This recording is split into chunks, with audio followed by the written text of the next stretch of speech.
Hello guys, magandang hapon ulit sa inyo lahat. Ito ulit si Mike Padua at nakatuloy tayo sa ating latest weather analysis. At ngayon po ay araw ng Sabado, another weekend. At ito po ay valid hanggang Lunes, June 17 to 19, 2023. And ito po ang ating Tagalog or Taglish version. Pinaglilingkod sa inyo ng Typhoon 2000 in partnership with Naga College Foundation, Aboitiz Power, Bank of the Philippine Islands at ng Avenue Plaza Hotel. Now, umpisa natin ang update. Itong latest GovSat na yung araw na ito hanggang sa Lunes. So, 2 days po itong graphical satellite analysis, 48 hours. Since bukas wala po tayong GovSat since day off natin. At ito po ang latest na yon. Medyo gumaganda na yung panahon sa Pilipinas, tahimik at halos walang major weather system except po sa mga localized thunderstorms na pangkaraniwan yan dito po sa bahagi po ng tropical region ng Pilipinas. At nagbabalik po ang easterlies, bagamat ito po ay wala naman masyadong severe weather na ibibigay, okay? Wala po siya mga malalakas thunderstorms. Although sa hapon o gabi, magbibigay rin niya ng mga paulan. So ito nakaka-apekto sa Bicol, Eastern Visayas at Batanes. So dito naman po sa may Palawan, may mga localized thunderstorms. Nauna yun ng tag-ulan. So common po yan, mga localized thunderstorms. Kahit anong bahagi po kayo ng Pilipinas. But isolated areas naman po yan. Okay? At dito po sa ating Western Pacific, sa may Micronesia, na doon maraming mga thunderstorms dahil po sa tinatawag nating near equatorial trough. Medyo elongated dito mga lower atmospheric pressure, but wala naman po sa kanila ay magiging low pressure area. Okay? At dito naman po sa may Marshall Islands at silangan bahagi po ng Micronesia, meron tayong intertropical convergence zone. Dito naman po sa may Southern China, Taiwan, at sa may karagatan ng katimugan ng Japan.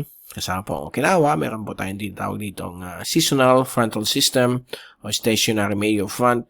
Nagbibigay po dyan ng mga maulan, mga thunderstorms, at ang iba dyan, baka may mga tornado pa. So, mag-iingat po kayo lahat dyan. So, sa Pilipinas, all quiet po. Pag fair po ang panahon, expect na po yan. Sa hapon ng gabi, may mga isolated rain showers and thunderstorms. Mag-ingat po sa mga kidlat, sa pagbabaha, sa mga low-lying areas kapag meron pong malakas na thunderstorms mamayang hapon o gabi. Ito po yung ating fast animation. So, ito po galing po ito sa University of Wisconsin Tropical Cyclone page. Galing sa Himawari 9 satellite imagery. So, ito po yung loop nila. So, nakikita po natin dito ang persistence itong near equatorial trough at IDCZ naman po dito. Samantala dito sa may area po ng Southern China all the way to Taiwan and Southern Islands of Japan. Meron tayong major front dyan. Okay, stationary front. Bibigyan ng mga thunderstorms dyan, mga malalakas na hail. You name it, okay? Nandyan po yung mga thunderstorms. At sa atin, pag tinignan natin yung zoom in satellite animation sa mga oras na ito, sa nakalipas na 6 na oras, nakikita po ninyo na yon, nagbi-build up po yung mga localized thunderstorms sa iba't ibang bahagi po ng Kabikulan, Quezon Province, at dito rin po sa may area po ng Northern Samar, Palawan. Then later on, this afternoon, lalabas din po yung mga thunderstorms dito sa Visayas.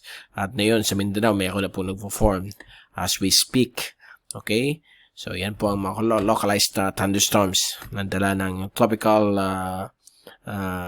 weather or tropical climate ng ating bansa.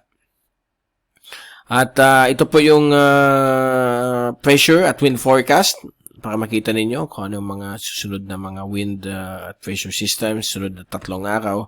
Bukas po ng hapon, linggo, inaasahan pa rin po ang tahimik ang ating bansa.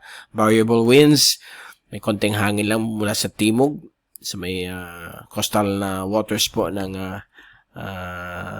Luzon. At Lunes ng hapon, same pa rin po except po dito po sa may West Philippine Sea at hilagang bahagi po ng Northern Luzon sa may Batanes, bumabalik po ang mahinang habagat o yung southwesterly wind flow, but maganda pa rin ang panahon. Wala naman po masyadong mga ulan except for isolated rains and thunderstorms. Dito rin po sa iba't ibang bahagi ng ating bansa ay medyo tahimik talaga po. Although hapon o gabi may mga thunderstorms po tayong inaasahan. At sa latest na yun sa American model ay medyo naglaho po yung bagyong mag-form na dadaan malapit sa Bicol at tatahak sa may Northern Luzon. Ang European model naman mukhang nagpalit sila but mahina lang po sa European model. Forward natin sa next weekend, that will be Friday, June 23, may mag-form po ditong low pressure area east of Samar within the Philippine Area of Responsibility. And Saturday, magiging active LPA po siya, accelerating towards Bicol. And ang rain ay magbibigay po siya ng decent rainfall. And then Saturday evening hanggang morning ng Sunday, June 25, tatawid po siya sa may Northern Bicol, sa may Kakamuan Peninsula. Okay, yung mga areas na yan. At yung may mga ulan po tayong makakanasan po niyan. Pagdating na po ng linggo ng gabi, tatawid po siya ng Luzon at mag-reorganize po siya sa may West Philippine Sea, west of Ilocos na po yan, sa Monday, June 26. And then, meron na po ditong isang pinapakita ang European model na kasunod. But take note, itong June 24 to 26 na forecast ay mababa pa po ang probability, nasa 0 to 10%. So, marami pa pong pagbabago niyan. Pag hindi po nagbabago ang forecast, nandyan pa rin siya hanggang lumalapit tayo sa 5-day forecast. Tumataas ang probability na magiging totoo po yan o mangyayari po yan. So, malalaman po natin next week, may mga new updates po yan. So, relax muna tayo, chillax, kasi bound for changes yan. At napakababa po at ang probability at napakataas ang uncertainty. Okay? So, yan po ang ating wind forecast. Ang American model pa lang, medyo nawala yung mga system na yan. So, hindi pa natin sure kung ano ang magiging forecast talaga in the coming 8 to 10 days. So, nandito lang tayo para i-observe yan. We'll keep you updated on that. And pagdating sa rainfall accumulation forecast, sunod na 3 araw hanggang Lunes, inasahan po natin mga thunderstorms sa Mindanao, Visayas, ibang parte po ng Luzon, lalo po sa hapon na gabi. And then, let's check out now the latest upcoming El Nino event. Actually, this June 8, ay nag-announce na po ang Climate Prediction Center ng NOAA ng United States of America na nag-umpisa na po ang El Nino. Okay? So na yun, nasa 86% or 85 to 86% ang May, June, July forecast. And then, lalo po yung tataas hanggang sa abot niya ang peak of 96% probability nitong El Nino pagdating ng September, October, November at December. So itong frame na ito ay makikita ninyo na dito po sa mga buwan na ito hanggang sa hanggang sa area po ng January, February, March 2024. Dito na natin ma-feel ang epekto ng El Nino. So since nagsimula pa po siya, wala pa po yan. Nasa neutral pa rin ang effects, neutral climate, normal climate, but pagdating po ng September, babawas na po ang bagya ng ulan sa ating bansa. Lalo na po yung mga fully affected po ng El Nino, which is the Visayas and Mindanao. Kaya pag tinignan niyo itong International Research Institute for Climate and Society ng Columbia University, ay ito yung latest nila base doon sa forecast ng CPC. Sana yon, okay, July, August, September, normal to slightly above average pa rin yung ulan.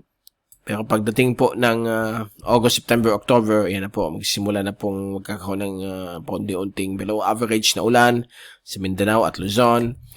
Okay pa rin sa Visayas at Palawan. Then, pagdating ng September, October, November, medyo tumataas na po ang probability ng below normal na pag-ulan. Lalo na po pagdating ng buwan ng October, November at December. Halos nasa more than 50 to 70% ang probability ng below average rainfall. Ibig sabihin po niya na kung ang ulan for the month of November ay 500 millimeters for Visayas, usually pag may El Nino, babagsak yan ng 200 o 100 millimeters na lang. So malaking impact po yan sa mga farmlands at iba pang mga plantation sa Visayas at Mindanao. The good news naman po sa mga laging binabaha nung panahon ng La Nina, makakahinga po kayo ng maluwag kasi medyo konti yung ulan. Unless kung may bagyo, sana wala naman pong dumaan na bagyo. Yan po, ipipray natin na sana lahat ng mga bagyo na mag-form na yun hanggang December kasi medyo above average na, more than 20 ang pwedeng pumasok ng PAR. So hopefully lahat po sila lihis sa ating bansa.